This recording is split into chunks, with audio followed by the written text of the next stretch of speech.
In this 10th lecture, we're going to learn one important literary element, যা হচ্ছে theme. বেশিরভাগ নামি দামি গল্পেরই কিছু থিমস থাকে, যেমন Romeo and Juliet. Romeo and জুলিয়েটের কোর থিমটা কি ছিল? রোম্যান্স। একইভাবে এই গল্পেরও একটি কোর থিম আছে। For those of you who do not know theme মানে কি, থিম হচ্ছে কোনো গল্পের আন্ডারলাইং যেই মেসেজটি। এই গল্পের আন্ডারলাইং মেসেজটি কি? মিস্টার ইলিয়াস বয়স্ক হয়ে যাচ্ছেন, অ্যান্ড এই জন্য ওনার অতীতের যে জীবনযাপন, যেভাবে উনি জীবনযাপন করে আসছেন সেটাকে বাদ দিয়ে ভবিষ্যতের জন্য নতুন করে পরিকল্পনা করতে হবে। Therefore, the theme of this story is letting go of the past and accepting the changes of the future. Now, let's try writing this story in English using the formulas of FM method. 10 নম্বর গল্পের formula এ, এল এবং N এর ব্যবহারটা আগে দেখে নিই। যদি বলা হয় একটি ভবনের জন্য, আমরা জানি মশলাটা হবে জন্য, একটি হলো এ আর ভবন হলো বিল্ডিং। তাহলে মশলা প্লাস নির্দেশক প্লাস নন ভার্বের দ্বারা আমরা ফর আ বিল্ডিং পেয়ে গেলাম ফর্মুলা এন দিয়ে। একইভাবে যদি বলা হয় শেষ পর্যায়ে, তখন আমাদের মশলাটা হবে ইনটু, নির্দেশকটা হলো দা, আর শেষ পর্যায়ে হলো দ্য লাস্ট স্টেজ। তাহলে হয়ে গেল into the last stage. Into কেন দিলাম আমরা? কারণ এক অবস্থা থেকে যখন আরেক অবস্থায় পরিবর্তন করা হয় তখন আমরা যেই মশলাটা ব্যবহার করি তা হলো ইনটু। আমরা যদি নির্দেশকটা উঠায় ফেলি তাহলে হয়ে যায় ফর্মুলা এল। যেমন ফর ইনস্টেন্স আমরা যদি বলি জমির, তাহলে মশলাটা হবে অফ। কেন? কারণ কিছু এর যদি বলা হয়, এর যদি থাকে তাহলে আমরা যে মশলাটা ব্যবহার করি সেটা হলো অফ, আর জমি হচ্ছে ল্যান্ড, তাহলে জমির হয়ে গেল অফ ল্যান্ড। যদি বলা হয় ন্যূনতম খরচে, তাহলে মশলাটা হবে উইথ, আর ন্যূনতম খরচ হচ্ছে মিনিমাম এক্সপেন্ডিচার, তাহলে হয়ে গেল উইথ মিনিমাম এক্সপেন্ডিচার। ফর্মুলা কে আছে একটা, যদি বলা হয় জীবনের, তাহলে যার জীবন নিয়ে কথা বলা হচ্ছে এর যেহেতু আছে অফ হিজ লাইফ, ফর্মুলা কে দ্বারা আমরা সেটা গঠন করতে পারলাম। আর ফর্মুলা এ আছে কয়েকটা, যেমন বিনিময় করতে, বিনিময় হচ্ছে এক্সচেঞ্জ, আর বিনিময় করতে যেহেতু কোনো তে অথবা র যেহেতু আছে তার মানে এটার সামনে টু বসালেই হয়ে যাবে, হয়ে গেল টু এক্সচেঞ্জ।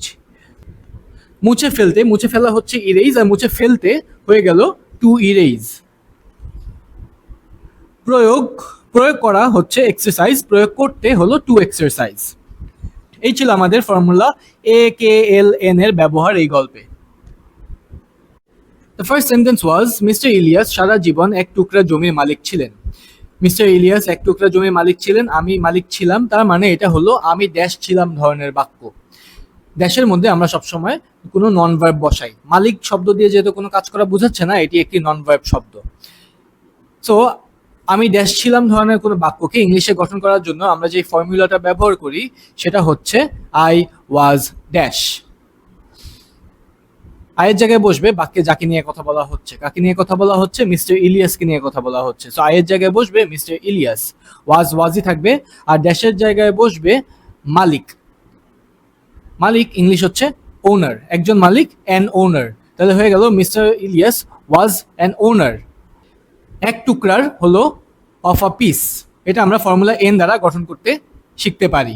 আর জমির হলো অফ ল্যান্ড, তাহলে এক টুকরা জমির হয়ে গেল of a piece of land, যেটা আমরা ফর্মুলা এন এবং ফর্মুলা এল দ্বারা গঠন করতে শিখলাম।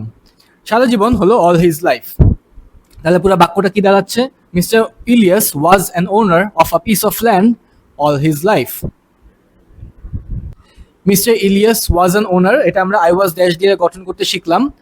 অফ আ পিস, এটা আমরা ফর্মুলা এন দিয়ে গঠন করতে শিখলাম, আর অফ ল্যান্ড ফর্মুলা এল দিয়ে গঠন করতে শিখলাম।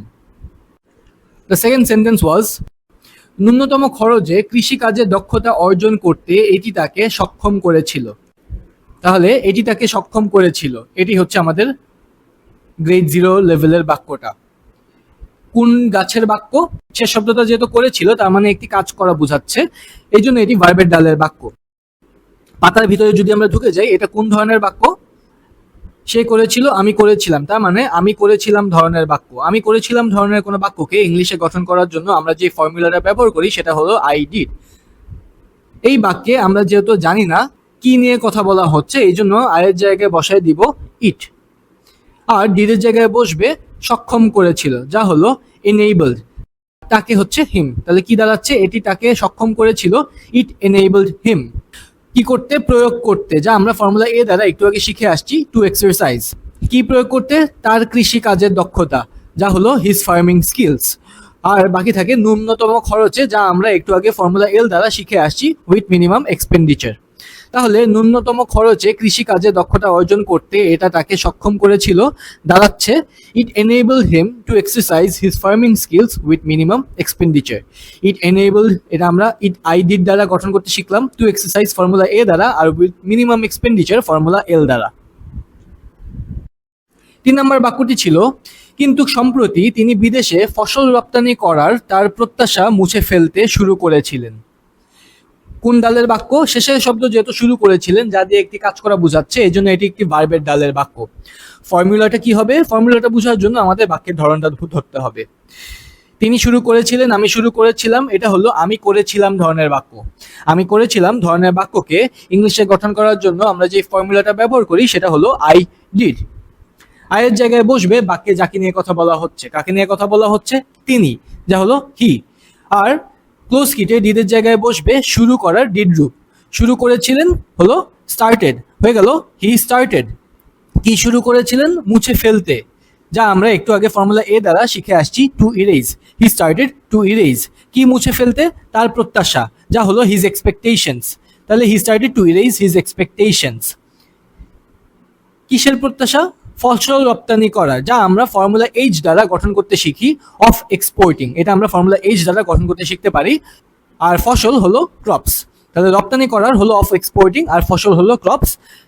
তাহলে হয়ে গেল অফ এক্সপোর্টিং ক্রপস, যা আমরা ফর্মুলা এইচ দ্বারা গঠন করতে শিখতে পারি। বিদেশে হলো অ্যাব্রড। বাকি থাকে বাক্যের শুরুতে কিন্তু সম্প্রতি, যা হচ্ছে বাট লেটলি। সো পুরোটা যদি আমরা একসাথে দেখি, but lately he started to erase his expectations of exporting crops abroad. He started, এটা আমরা আইডিটার মাধ্যমে গঠন করতে শিখলাম, টু ইরেজ ফর্মুলা এ দ্বারা, আর অফ এক্সপোর্টিং এটা ফর্মুলা এইচ দ্বারা। 4 নম্বর বাক্যটি ছিল, তিনি জীবনের শেষ পর্যায়ে প্রবেশ করছিলেন। শেষ শব্দটা যেহেতু করছিলেন, যা দিয়ে কাজ করা বোঝাচ্ছে, এই জন্য এটি একটি ভার্বের ডালের বাক্য। ফর্মুলাটা কি, তিনি প্রবেশ করছিলেন, আমি প্রবেশ করছিলাম, তার মানে এটা হলো আমি করছিলাম ধরনের বাক্য। আমি করছিলাম ধরনের বাক্যকে ইংলিশে গঠন করার জন্য আমরা যে ফর্মুলাটা ব্যবহার করি সেটা হলো আই ওয়াজ ডুইং। আয়ের জায়গায় বসবে বাক্যে যাকে নিয়ে কথা বলা হচ্ছে, যা হলো তিনি, হয়ে গেল হি। ওয়াজই থাকবে। আর ক্লোজ কিটে ডুইং এর জায়গায় বসবে প্রবেশ করার ডুইং রূপ, যা হলো এন্টারিং, হয়ে গেল হি ওয়াজ এন্টারিং, যা আমরা আই ওয়াজ ডুইং দ্বারা গঠন করতে শিখলাম। তিনি কোথায় প্রবেশ করছিলেন,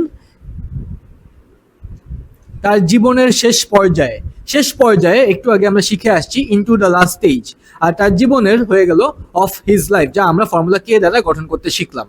তাহলে পুরো বাক্যটা ইংলিশে কি দাঁড়াচ্ছে, he was entering into the last stage of his life.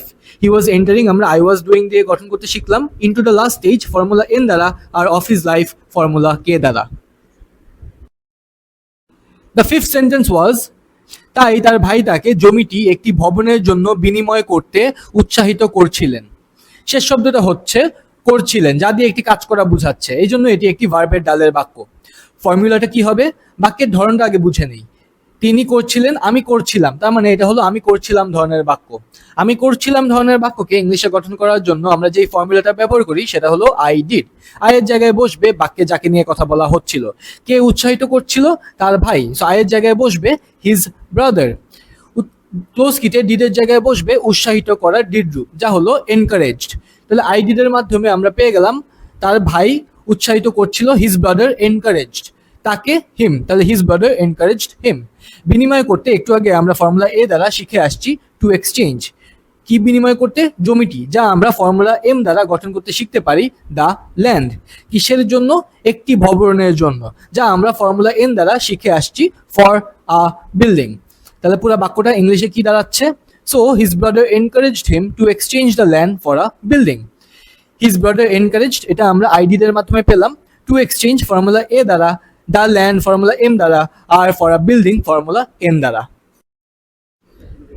And the last sentence was, এভাবে একজন জমিদার হয়ে তিনি তার বার্ধক্য উপভোগ করতে পারতেন।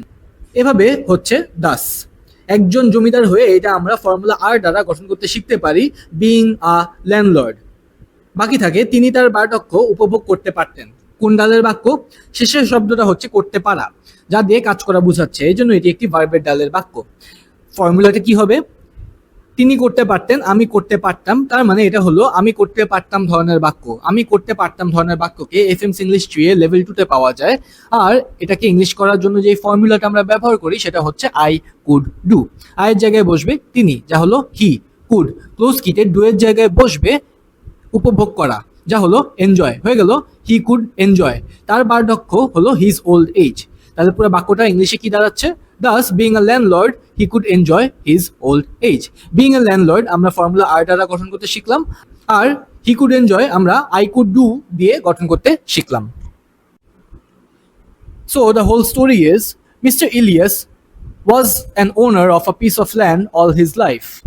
It enabled him to exercise his farming skills with minimum expenditure.